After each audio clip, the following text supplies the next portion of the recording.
Welcome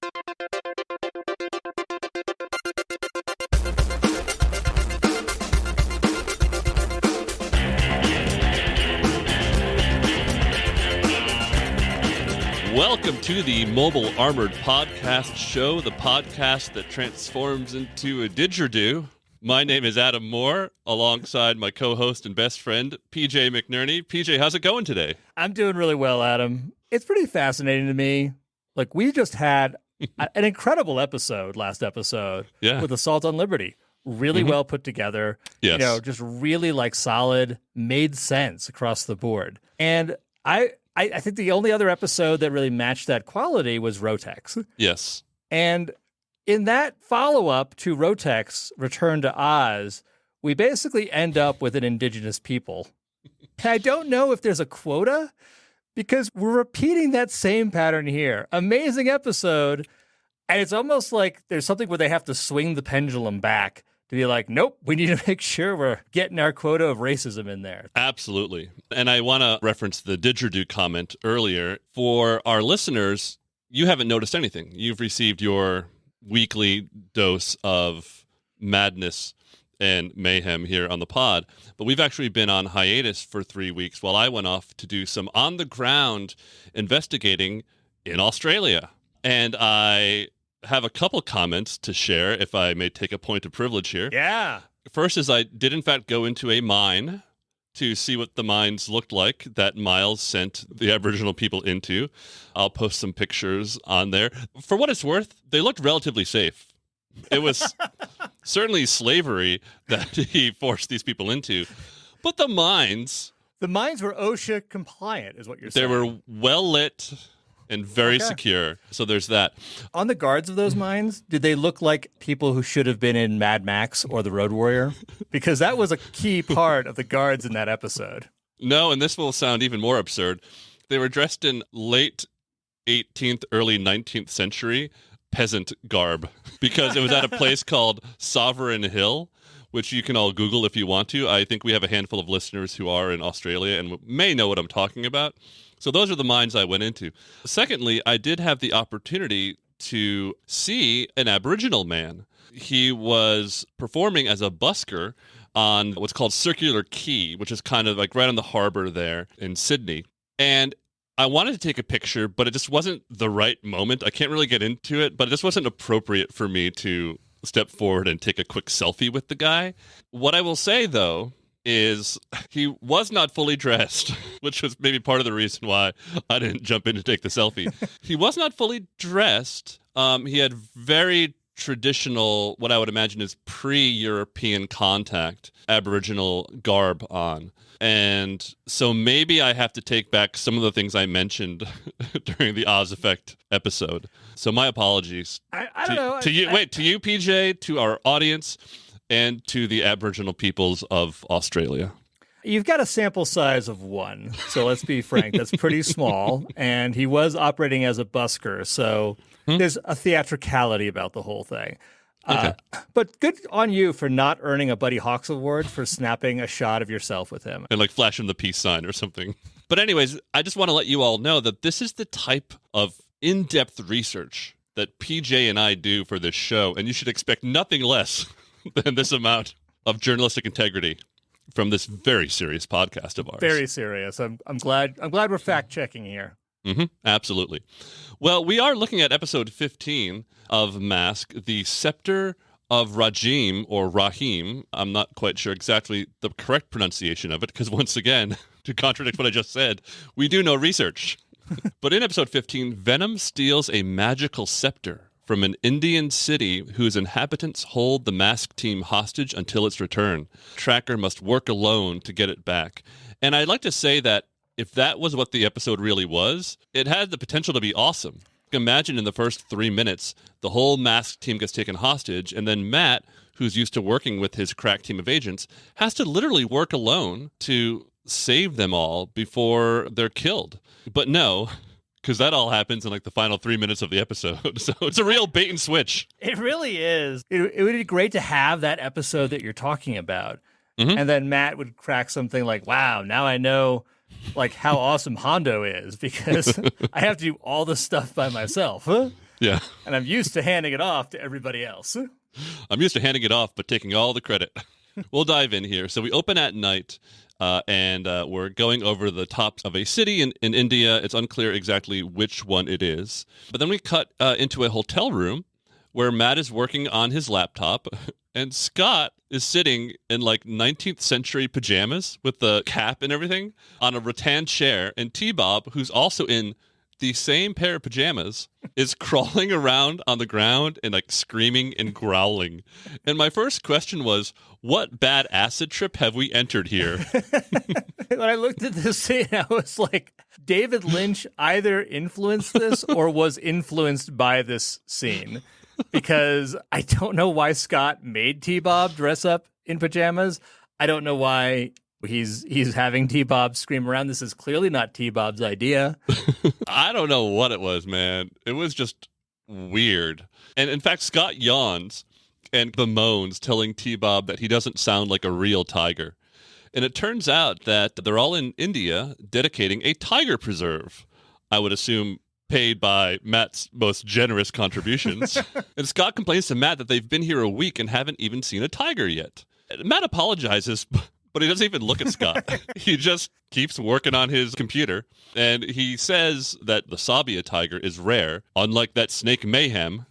That's a non sequitur if I've ever heard one. He's got Mayhem on the mind all the time. But why does Scott think that dressing up T-Bob in pajamas and having him crawl around would make him into a tiger? This kid's crying out for help to a man that continuously ignores him. And just to put a tiny nuance on it, the line from Scott was, "We haven't seen a tiger up close yet." And I'm just like, how fucking close, Scott, do you want to see a tiger? Sounds like it would be a more you know moment at the end of an episode. It really does. Like, you might get mauled by a tiger, Scott, just like T-Bob did. And the one other thing is, like, if they're dedicating a tiger preserve, wouldn't you expect to see some tigers even from afar, just to make sure you didn't cordon off an area and now people are going to use it for a drug operation? We, in fact, never see the tiger preserve. No, we don't. Just as a heads up. Matt, still ignoring his son, says to no one in particular, "According to my computer, Mayhem is in the area." And the computer prints out something about the size of a receipt. I have many questions here. First of all, what exactly does the computer look for when it looks for, quote, mayhem in the area? And also, what is the computer printing out that it can't display on its screen? Yeah, I was thinking about this. A couple things. I do think that this kind of supports our theory, our ongoing theory, that Mask actually is following up on leads. Yeah. Like, may or may not be mayhem. And again, we just see the episodes where it is. But I had this twofold thought, which is that without the internet being up and running, Mask actually needs to go to the countries to hack their cameras to do face scanning outside the law. And the reason why Matt wants a printout as opposed to be on the screen is so he can burn that piece of paper to leave no evidence behind. But after receiving the printout and announcing that mayhem is in the area, Matt just shrugs it off. He takes off his mask watch and tells the boys it's time to go to bed. In fact, he says it's time to hit the goose feathers. And I thought Matt taking off his watch felt like how a cop takes off his badge in the interrogation room right before he's about to do something really bad. Because he like turns to Scott and T-Bob for the first time. Yeah, I was like, whoa. Takes off his watch, cracks his knuckles. This is for complaining about tigers. I'll give you a tiger. In this scene, Scott has got like T-Bob's top open, like his head. I was like, what is he doing? Is Scott actually capable of making modifications to T-Bob? Because it feels like the equivalent of brain surgery at that case. That's why he's so screwed up. Because a 12-year-old boy is constantly tinkering with his equipment. And then T-Bob's response is, goose feathers, snakes, tigers, this isn't a hotel, it's a zoo. And then the strangest thing happens is that Matt and T-Bob start laughing, but not Scott. It's the weirdest thing because Scott is just frozen still. Is Scott coming to grips with the fact that he may, in fact, be living in a zoo and that he is on exhibit at said zoo? Dad's always putting me in places. Am I part of some sort of touring zoo exhibit? Witness the boy and his robot. Or he relates to zoo animals. I totally understand how they feel. I, too, am trapped in a cage called my life. And my same outfit all the time. But pointing out, Scott is wearing a new outfit in this scene for one of the True. first times we've ever seen. Maybe only the second time we've ever seen him. No, wait, we've seen him in a Native American outfit, a dainty little sailor's outfit, and now this. The Scrooge pajamas from A Christmas Carol. Well, anyways, they're all asleep, but then Matt witnesses his mask watch glowing. And in fact, T-Bob starts glowing too. Matt and Scott go out on the balcony and they see a strange glowing orb on the horizon. Yeah, couple things. T-Bob's sleeping in the same bed as Scott, which is weird. Wouldn't he just be like plugged in on the side? He's snoring with his tiger noises. Weird. I felt like we were back in David Lynch territory at this point in time. Yeah. Like, I didn't think there was anything like untoward going on, but it was just, I expected some circus music to be going on in the background.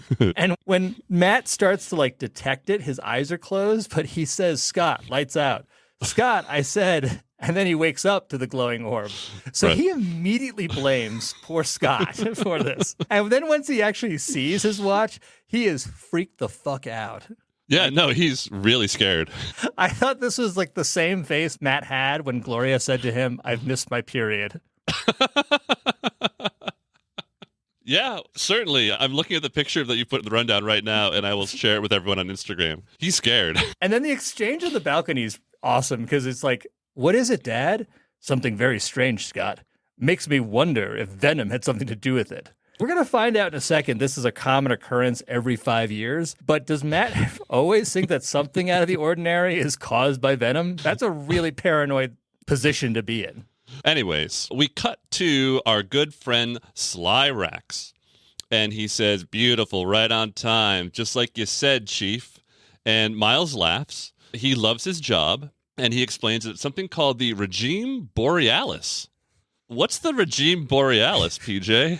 Okay, we got to go to both a combination of science corner and Latin corner. Great. So what is the Aurora Borealis or the Aurora Australis? The Aurora Borealis means the northern lights.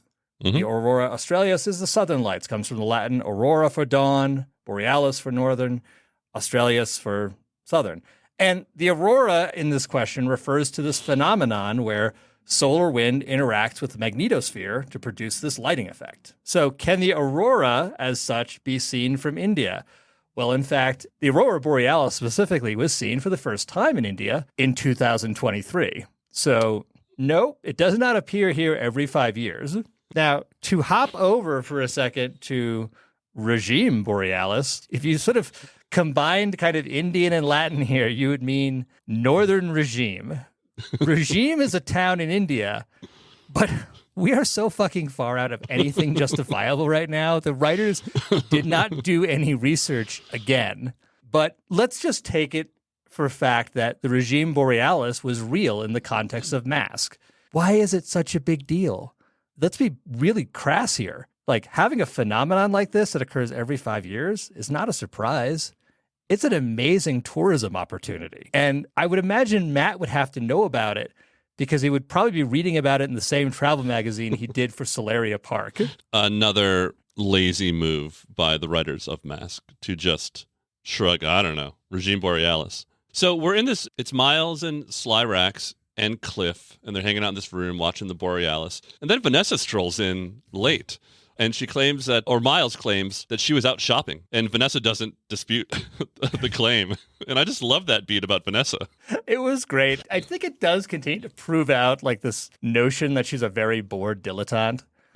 But also, what the fuck does Miles want her to do? Like right now, like we've seen her take pictures of the rainforest and the creeping terror and help Miles in the control room on the World Trade Center. I feel like she, like Gloria, is like really underutilized in terms of her capabilities. Moving on, it's the next morning. Scott has T-Bob's head completely disassembled and he's doing work on him. And T-Bob is moaning gibberish. And it turns out his power is drained out. The light show they saw last night, we learn, happens to be the same day every 5 years. And Matt surmises that there's radiation out there, which something Matt has a lot of experience with. There's a lot of radioactive stuff out here. Matt tells Scott to stay behind with T-Bob while he goes off to get a guide and go investigate. Yeah, a few things. Scott has sufficient knowledge to fix T-Bob. I think we're reinforcing this fact. So the kid's a lot brighter than we've given him credit for. Well, He's capable of opening up T-Bob and pulling out a bunch of wires and pressing buttons. Is he capable of fixing him? Have we seen that T-Bob is in good shape ever? I'm going to put a question mark there, buddy. T-Bob is at least in the same shape he was at the end of the episode as he was at the beginning. So maybe Scott follows the Hippocratic oath of to do no harm or to do no more harm than he's already done. Okay. And the glowing is actually happening somewhere near the tiger preserve. So Scott actually gets excited because he gets to see tigers. And basically Matt says to him, no, Scott, I'm going to dash your dreams again. You stay here and fix T-Bob. And I just felt so sorry for Scott. Is he going to be confined forever to being left alone in hotels? Because we saw it with Solaria Park, where he was in a foreign country and left alone in a hotel. He's frequently left in foreign countries with just some randos. And also, did they just put a tiger reserve near a radioactive source? Did they not check the area they were putting this thing in? Feels like slipshot to me. Sounds like the plot for another episode where radioactive tigers mutate into some sort of monster that Miles uses to knock down trees in search of a hidden vault. I would like it if somehow, like, Miles wants to use the massive amount of manure coming out of those tigers to seed land to create giant beanstalks because he has to reach a city in the clouds. I love it. We cut to Matt, who is wearing a very upscale Indiana Jones style costume, and he's got a couple of local guides taking him through the jungle. Fortunately, they're not half naked, but close to. They're walking through the jungle. Matt asks, are you sure this is the right way? And I think this is, first of all, an example of Matt's racism. He's a white man with no idea about anything in India, and he's questioning the local guide. But also, adding to that, there's a second guide who's walking behind Matt, who is carrying Matt's laptop, like, on his head. Matt's just walking along in his dandy little outfit. He's got one guide in front of him, another dude behind him carrying his laptop on his head. Dude, Matt, what are you doing? It's so true on every level. He doesn't know anything about the area because he clearly didn't read up on the tourist event that happens every 5 years in the place where he's putting a tiger reserve. Yet he still thinks he knows better. Also, he packed that outfit for this trip.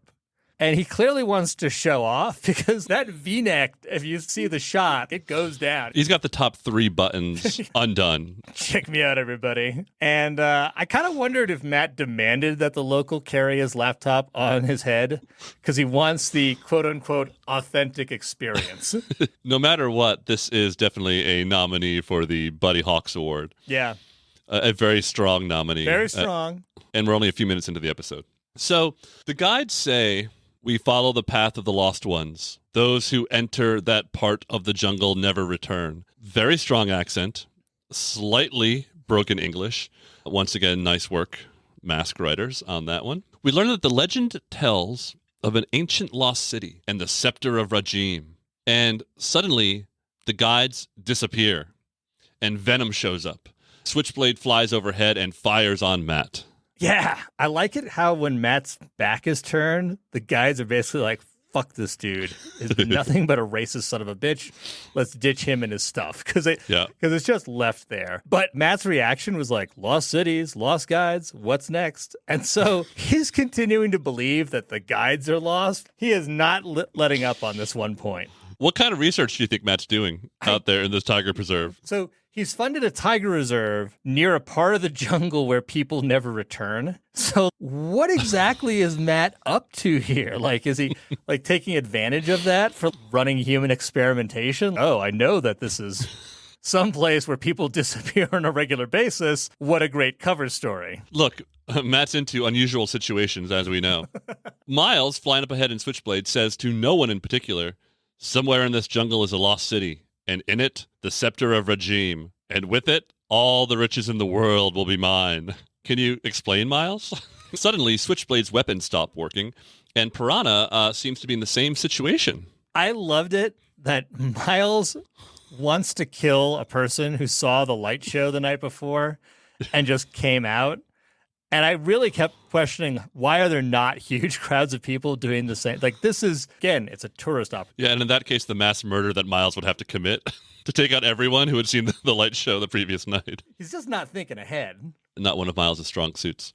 Matt puts the laptop on the ground, opens it up, and says, "Emergency, condition red." And it is the agent selection scene. First up, Bruce Sato. Bruce is pitching to a very advanced robot batter and catcher. He throws a pitch, the robot hits it, the mask watch goes off, and Bruce runs away, dropping the glove, and the ball lands in the glove. Kind of cute little moment there. My question is, couldn't Bruce put those robot skills to use in somehow stopping an evil terrorist organization? Yeah, I agree. It seems like a great opportunity for sort of a Terminator-type robot to just go after Venom. Yeah. And instead, Bruce is in the process of trying to put the MLB out of business. Because why pay humans when you can just have robots play the game? Well, and those robots he's working with also seem far more advanced and effective than T-Bob is. Next up is Alex Sector, the other half of the codependent team.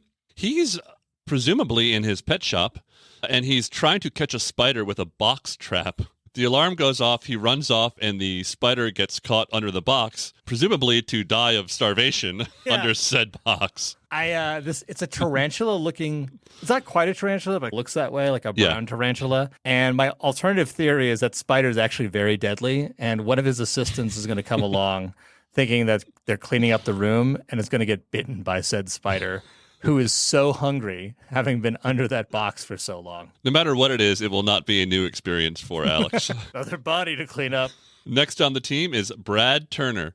Okay, this is weird. He's playing acoustic guitar to a group of teenagers, mostly girls, it appears. And there's a record player playing behind him while he's doing this. So my only guess is that he's not really playing. He's pretending to play along while the record plays.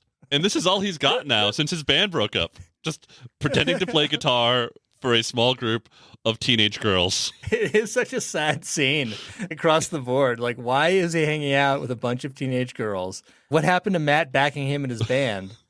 And the only thought I had, because I have this one shot at the end, is they're all, except one, holding guitars.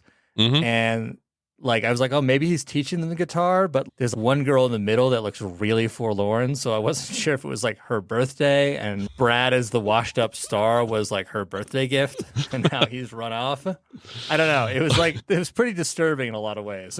I will say during every moment of the scene, the kids do not look happy. No, they do not. They look bored or grim or forlorn throughout. But that's our team. The three agents, Brad, Alex, and Bruce, enter the radiation chamber of death and get their masks. We cut to the jungle, and we've got Thunderhawk, Condor, and Rhino, and they are rolling through a narrow road. We come to a three-way split in the road, which is yet another mask staple. Right? There's three branches to go off into, and Matt gives orders, you go this way, you go that way, and they take off. And then Brad sings, and I'll get to Scotland before you. He is high as a kite. He really is. And I also have to believe there's some exchange somewhere that happens like this, where Alex goes to Matt and says, Matt, we have to talk about Brad's drug problem. He is always high. And Matt's response is like, look, Condor is easily our most dangerous mass vehicle. It's an open air, small helicopter where Brad can easily get shot at or just fall off or even have his hands cut off if he raises them in victory. If he needs to be high when flying, so be it. Because he is putting his life on the line constantly and could die for so many different reasons. We never know when we're going to lose him. Let's let him die happy. It's the least we can do. We cut to Vanessa and Cliff there in Jackhammer. They are scanning for intruders, and they detect Matt and company. Cliff says, Mayhem doesn't want anyone in this area except us. Let's get them. And Vanessa says, I thought all the natives were scared of this area. It'll be fun scaring them. Yeah. Once again, I think the tourism board locally should be fired. But If you look at Vanessa's face, it's such a sadistic look.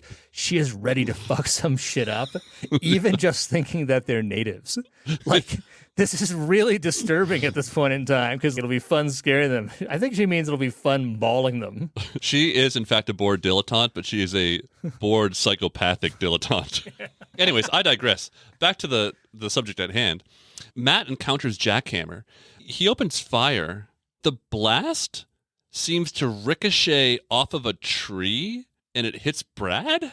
Matt then transforms into jet mode, and he catches Condor on his roof and then lands. The whole thing seems totally pointless, right? Yeah, I did not get this beat at all. Venom hasn't done jack shit, but now one of the mask vehicles is taken out. Why would the writer put that in there? Because it doesn't pay off later on in the episode. It's just there to show that Matt is incompetent. Yeah, I don't know. We've got Piranha and Jackhammer, and they are headed towards Thunderhawk from opposite directions. Thunderhawk takes off into the sky, and the Venom vehicles collide, sending Slyrax, the human ragdoll, flying very high into the sky and crashing into the trunk of a giant palm tree. He's dead, right? I'll say this much. I'm almost believing that we need to start creating the Slyrax Ragdoll of Death award. Sure. For the number of times we have seen Slyrax die. So I will say the lasers not firing on Piranha might indicate something interesting because the vehicles are all still moving, so we can probably assume they're all gas-powered. But the radiation's affecting the other systems, so stuff like lasers can't. And it almost holds it together, except I will point out a Camaro can't fly. And you would need something way fucking stronger than a gas engine to make it fly. So that is the one bit I've got a problem with here. Is that the one bit you've got a problem with here? The only thing that troubles you? Yeah, I suppose that's it. Everything else hangs together so well. We focus now on Rhino, and Switchblade is coming after Rhino. Switchblade fires its lasers and sends, you guessed it, rocks falling down to stop Rhino.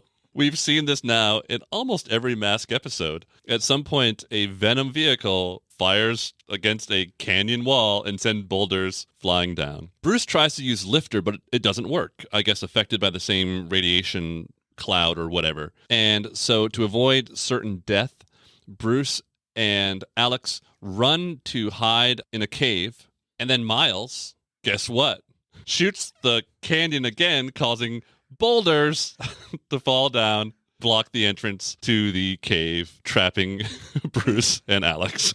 Those missiles actually were originally aimed at Rhino itself. I don't think he was trying to hit the boulders, but obviously it worked because that's the only thing that seems to work for Venom. Also, Bruce has got this little line of, "This isn't my idea of rock and roll." And it was like, it's not a Satuism, it just seems like silly. But Lifter not working does help reinforce that shared energy source idea. Which I think confirms what we've thought all along, which is that the masks are heavily irradiated and brain cancer is coming. Well, my friend, Alex and Bruce, trapped in a cave. They're probably going to die. What's going to happen? I don't know.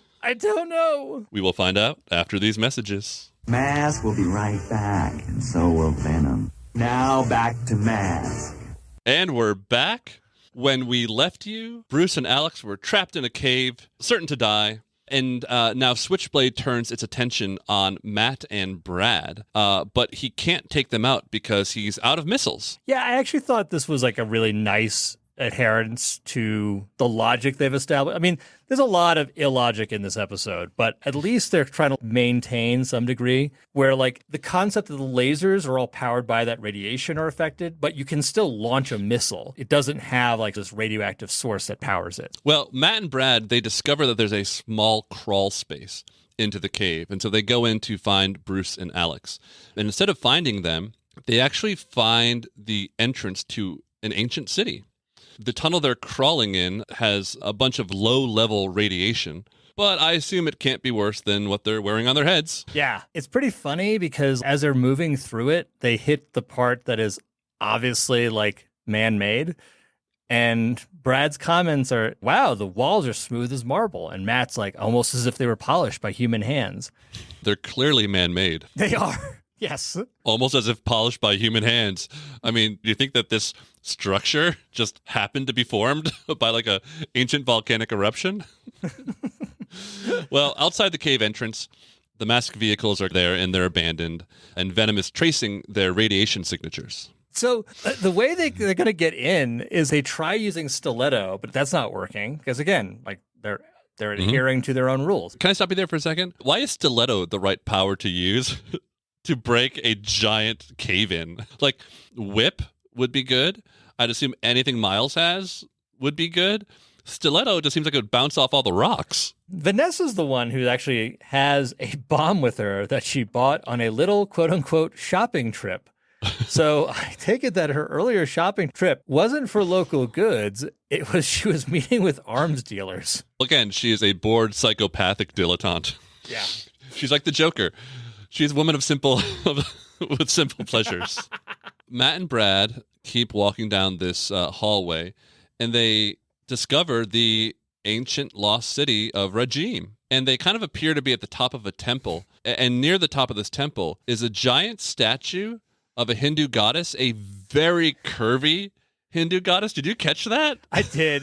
That goddess was rather buxom. I'll just state it that way. It was just like, wow, okay. I don't know if that was an instruction from the writers to the animators. Please make this as buxom as possible. But I was like, wow, like, okay. How does Matt know the name of the city? He's making this shit up. The scepter is the scepter of Regime, but I don't think that was like the city name, or I don't know if that was established. I think he's just like, I'm Matt. I know what I'm talking about. He's like, he's not even going to bother to find out the name or ask either. It turns out there's a whole ancient civilization living in this city, and it's filled with people and very smart tigers, actually. Yeah. The tigers don't eat them, but they guide them to actually encounter Alex and Bruce, who are also being guided by tigers. Bruce says, you have found a lost city that was never really lost. Brad says, come on, Bruce, translate.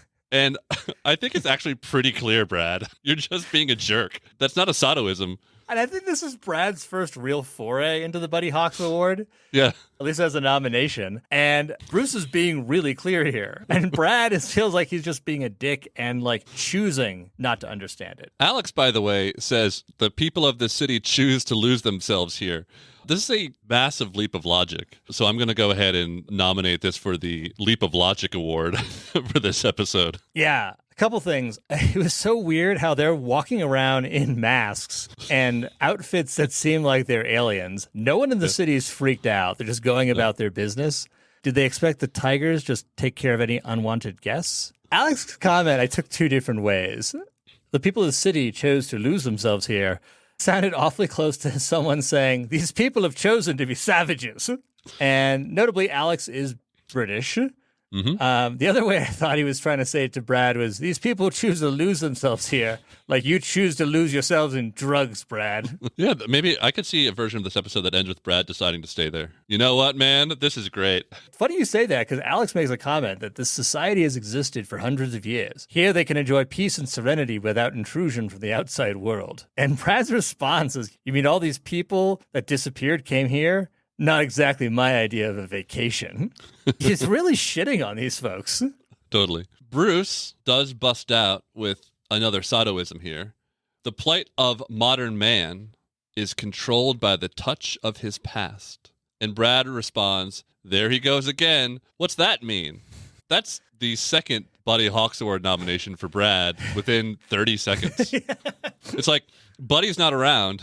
Brad's picking up the slack. It's like Buddy and Dusty aren't around, so Brad's like working overtime here. Alex explains that the radiation grows over time and then explodes into the Regime Borealis every 5 years. How does he know this? He's just making shit up. Again, like, I don't think Alex has any knowledge. He's just trying to make sure that people think he's smart. Alex also reveals that the scepter of Regime neutralizes any radiation it touches. Yet another just giant leap of logic.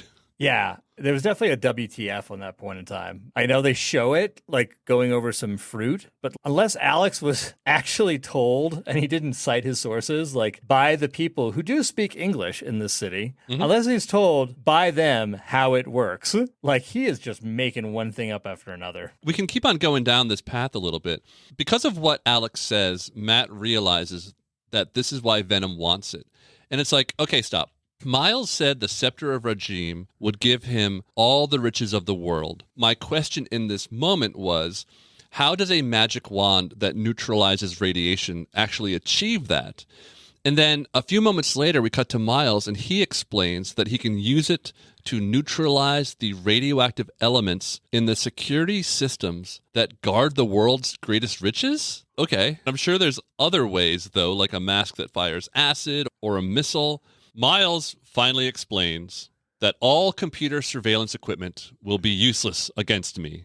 Now, I think it's time to turn to Science Corner. Yeah, okay, let's touch base on this. We've been butchering the word radiation for this entire time, but most surveillance equipment, if you think about it, operates on some form of low-frequency radiation. And what do I mean by that? Visible light, infrared light. There is a set of radiation that does operate on radioactive material, which is smoke detectors. So smoke detectors have a tiny bit of radioactive material that interacts with the carbon in smoke, and that's what causes them to go off. So my question is Miles's plan to neutralize all smoke detectors so that Cliff can just use torch to set shit on fire. Because, like, it seems really out there and petty, but also kind of in the wheelhouse we've seen for Miles. Adam, do you know what would be an amazing use of something that could fucking remove radioactive radiation? This is now, Miles, it's not a multi-billion-dollar idea.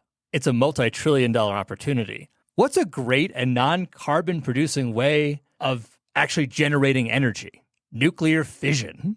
But what's the problem with nuclear fission, Adam? Leftover nuclear material?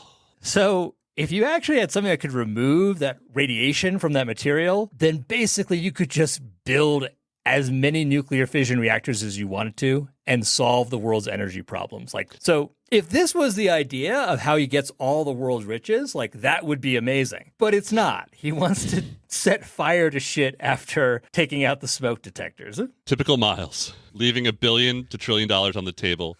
Well, Sly Rax, he sneaks in, he steals the scepter, and he is chased by half-naked guards. Well, here's that trope again. Good job, writers. While he's running away, he tips over like a medium-sized potted plant. Both guards trip over it. They're like the Keystone Cops of the ancient world. Meanwhile, Matt and the gang are trying to figure out how they're going to get out of the city because the locals told Alex that they won't let them out for fear of divulging their secret location. And Matt actually says, "Who's going to stop us from leaving?" Whoa. Whoa, buddy. He's ready to like, fuck this shit. I'm out of here. He's like, they're going to stop me from getting out of here? I'd like to see him try. Now, reminder, Matt, Spectrum Laser isn't working. You can't just blast your way out of here. Yeah, but the guy is like built. He is jacked. He could probably beat up a lot of people. Yeah, before he's stabbed or he's mauled by a tiger, though. True. So I really like this exchange because Brad's like, what if we took off our masks to show how friendly we are? And Alex's response is, no, I told them we would respect their privacy if they respected ours. But are they really afraid of this ancient civilization that never leaves their underground city from divulging the identities of mask agents? If they're hidden, they wouldn't even know the name Matt Tracker from Adam Sandler at that point in time. Like, yeah, I was actually surprised that no one ran up to him and said, "Mr. Tracker, thank goodness you're here." It's true. We've seen that time and time again. Suddenly, one of the half-naked guards runs up to the mask team and says in broken English, once again, well done, mask writers, "Help! Masked man stole scepter." Come on, guys. They go and they chase Sly, but they are stopped by the fat leader of the civilization, who says that only Matt can go. And if he doesn't return, he'll kill Brad, Alex, and Bruce. That escalated quickly. But also, does Matt really care? I got the logic from the leader, though, because masked people stole this thing. there are other masked people here. I can't differentiate between the two of you, so I guess you'll die if you don't return it. Now, Matt does say to him, only my friends and I can return the scepter to you, unless it's a book of power, in which case we're going to take it and analyze it for ourselves. Right. So I would not put money on Matt returning the scepter. Yeah. He's like, I have a device in my hand that neutralizes radiation versus a pet shop owner, a failed musician, and a toy designer. What's interesting is like this part right here, which is going to last only about 2 minutes, and we're nearly at the end of the episode. It is the essence of the tagline of the episode, which means that everything else was just the buildup to these minutes. I would love to see an episode where Matt, and not only just Matt, but Matt without any of his powers.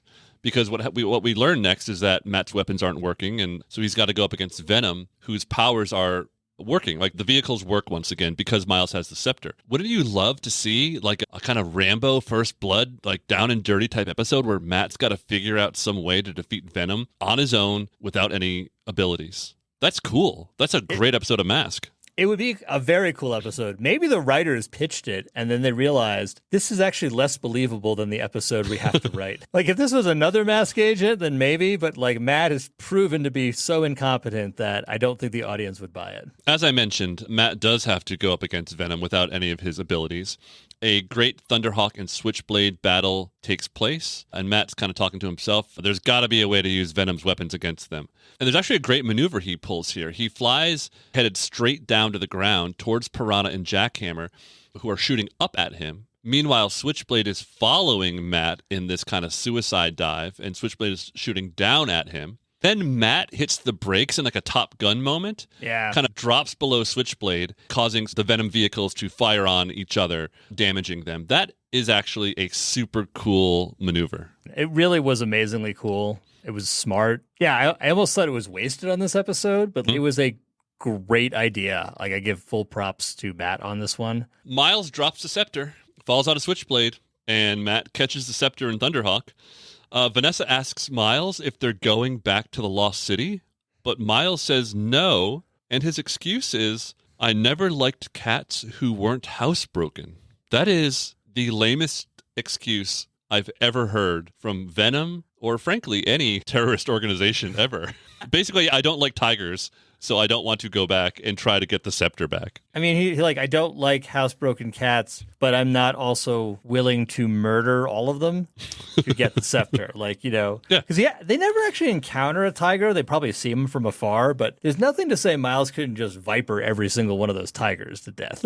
Exactly. Matt returns the scepter to the fat man who rules the city, and the ruler says the masked ones are free to leave our city. Matt says to him, the men who took it won't dare to return. And I'm like, why do you know this, Matt? Are you just that confident in Miles's laziness? You know him so well that it will be fine. Yeah, well, and also when Matt comes back, they're basically standing in the exact same location as when he left them. Surrounded by tigers. I had this question.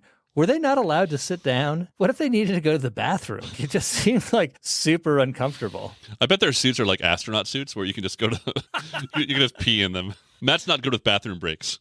Matt, can we stop somewhere as we're driving across the country? Can we stop at this rest facility? Nope. You know what your suit's for.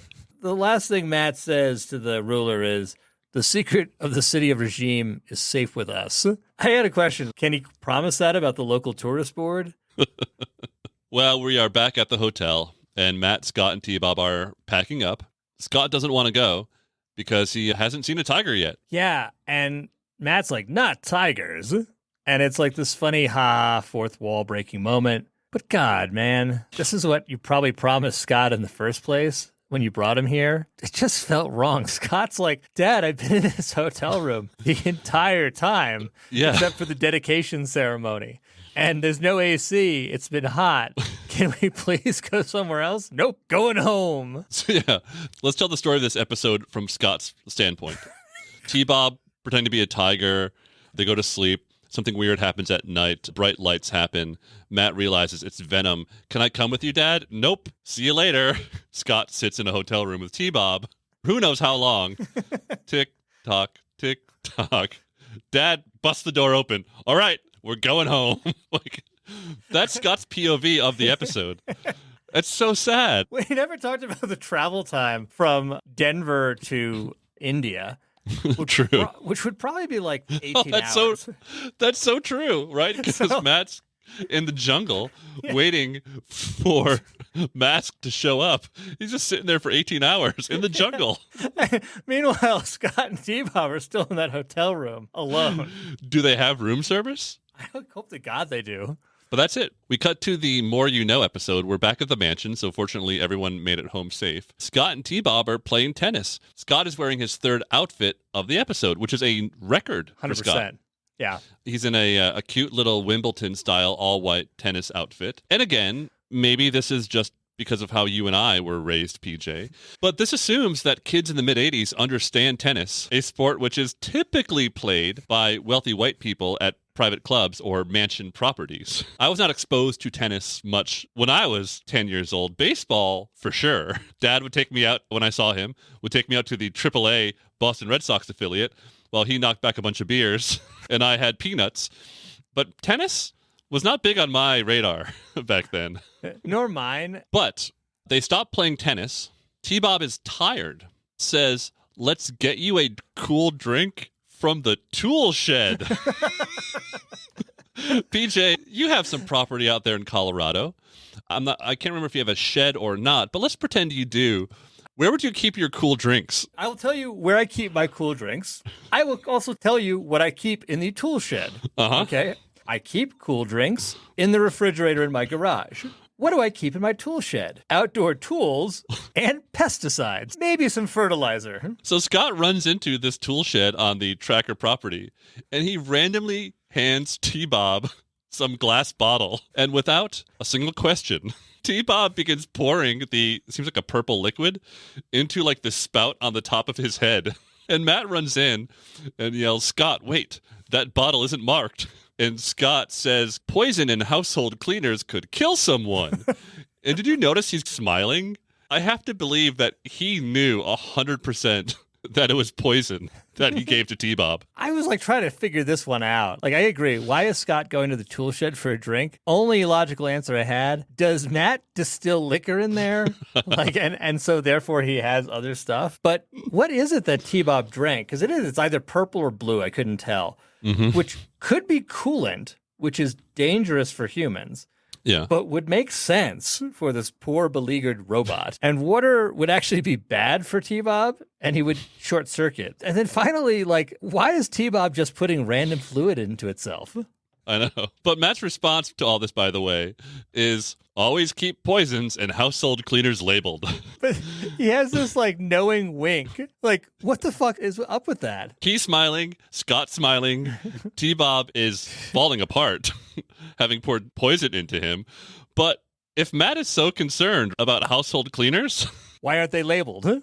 Or are they at a rich friend's house? And it makes it worse because Scott's let's just go to the tool shed. That's where I find drinks at home. It's a good message, but absolutely poorly executed on every level, except if you truly believe that Scott is trying to poison T-Bob to make an example out of him. Because it's T-Bob, you should read the labels before you drink things that are handed to you. But I trusted you, Scott. Well, you shouldn't. That's it for episode 15. We have some notables in this episode, one of which being the most number of costume changes for both Matt and Scott, because Matt is also wearing a tennis outfit during the More You Know. Matt's Father of the Year award. Let's talk about the awards, indeed. Yeah, so Matt's Father of the Year award. PJ, what do you got? I mean, this is close. I think we're seeing this one trope that for me is a close one, but just the blaming Scott for the mysterious lights just seems like such a sad commentary. Again, the close one is for me, leaving Scott alone in the hotel in a city for a long time in a foreign land yet again. But just I don't know, blaming Scott felt edged out for me. How about you? I am actually going for the hotel because if you think about the amount of time Scott is left alone in the hotel, it's more than 24 hours. Yeah. Matt's gotta go chase Venom. See you later. And easily a whole day goes by just with the flight time from Denver to wherever in India they are, which you said is an easy 18 hours. Go ahead and add all the time for the battles and the finding of the city and all that stuff like that. It's easily 24 hours, if not more. Yeah. And I find that is just abandonment at the highest levels. Honestly, it is a worthy one, and I can't really dispute it because it's chronic. It's not like it's a one-off thing. We see this with Matt constantly. Buddy Hawks Award nominees, who have you got? I'll tell you my runners-up. Alex for his white-splaining of the city. Yeah. Like, he's either making shit up or he's relaying what he's been told by an inhabitant of the city. That's still a runner-up. Matt for his treatment of the locals, which was pretty bad. I kind of got to give it to Brad Turner for his repeated willful desire to not understand Bruce. Bruce was super fucking clear, and Brad was just not having it. I am going to agree with you. I think the runners-up are outstanding nominees in the grandest of mask fashion. But I do want to give it to Brad only because he hasn't actually been nominated before, and I would like to give him some laurels. So I agree. He's a repeat offender, though, in this episode, and that's something I don't know if we've seen a lot of before. But regardless, I mean, we do have a quadruple reinforcement of the Writer's Lifetime Achievement Award in the Buddy Hawks Award. Oh, yeah. I mean, this goes without saying. I mean, in every episode going forward is just writers dominate this category, and they can take pride or shame from it, whichever they would like from this award. Now, you want to propose the Slyrax Ragdoll Achievement Award? Yeah, I don't know. It's not something I think any of us expected, but just the number of times when it's clear that Slyrax should have died, whether it's him being tossed around with Lifter early on, or being tossed out of the water due to a depth charge, or crashing and flying through the air. These are all times he should have died or be in traction. And I wonder if maybe he did, and Miles just replaced him with a clone. But Slyrax gets the shit kicked out of him frequently. I approve of this award, and I want to see if other characters will ever get a nomination. But that is it for this episode of the Mobile Armored Podcast Show. Hey, I want to say a quick hello to all the listeners in good old Providence, Rhode Island, who have suddenly found this podcast and have taken it over, because now we have more listeners from Providence than from anywhere else in the world. For those who are interested, Providence #1, Dublin #2. That's where our major listener bases are. And of course, Colorado, all over the country and the world, really. Los Angeles, Arizona, places like that. But Providence, out of nowhere, there's so many people who are just discovering the beauty of the Mobile Armored Podcast Show. So that's our hometown. And so a hello and a what up to all our friends back in Providence. We really would like to create a rivalry between Providence and Dublin at this point in time, so you can pump those numbers up. That'd be awesome. Take pride for your city about who's #1. Come on, Dublin. You're going to let Providence, Rhode Island take you on? Anyways, we love what we do. We just love laughing with each other every week. But we do it for all of you listeners. So thank you, of course, for listening. Keep the comments coming.